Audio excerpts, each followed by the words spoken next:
What's going on? Corey Lennox here for Piano with Corey. So on my channel I do a lot of lessons and tutorials and a lot of stuff geared towards pianists. But recently I've been wanting to do stuff that's more just generally interesting. So today I thought it'd be interesting to show you a little bit about a concept called dissonance. Now these are kind of nasty, unpleasant sounds, but what's cool is in the right context they can actually sound really good. So we're gonna dive into that coming up. If you're new to the channel, make sure to hit subscribe for more awesome piano videos like this. Alright, so first chord we'll jump in on is this one right here. Ooh, no thank you. So if you just sat down and played that, people might think you were crazy. But this is actually called a C#7, flat 9, flat 13 chord, and in the right context, it's gonna sound beautiful. Don't believe me? Check this out. This is the theme from Yoshi's Story on N64. Holler to my 90s viewers out there, 90s kids. But it basically sounds like this.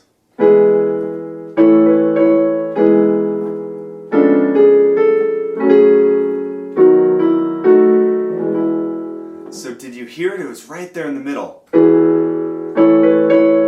Right here.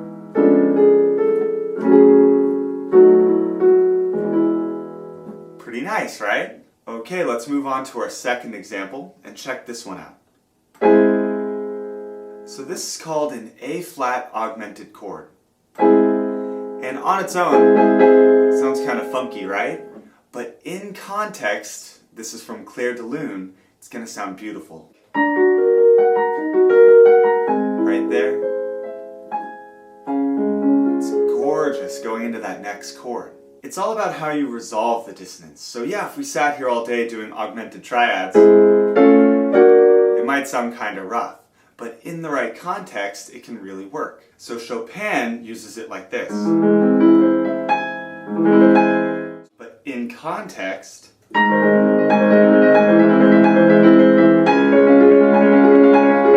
don't know if you heard it in the middle there. Let me play it again. Right there.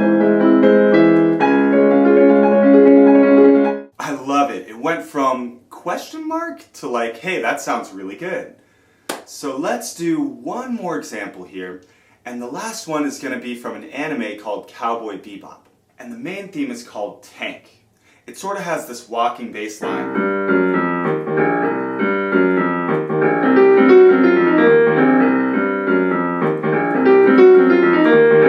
And at the very end, there's a super dissonant chord, which is actually something called a polychord. And basically that's where you stack one over another, like two totally different chords. So for this example, we have a C# minor over a G7.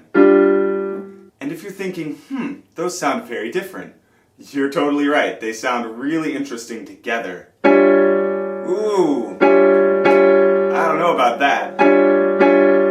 But you know what, let me actually just play the song for you because you honestly need all the horns and all the drums and stuff to really get the context.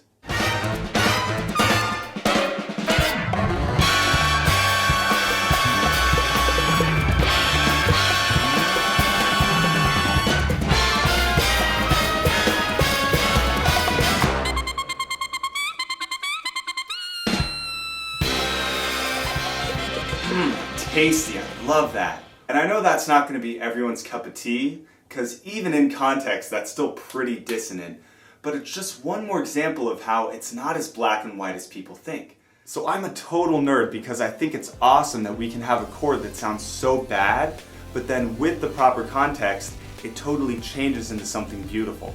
To me, that's just awesome. If you enjoyed this video, be sure to subscribe to the channel, drop a comment below, let me know what you thought, and until next time, keep it locked in here on Piano with Corey. Piano on!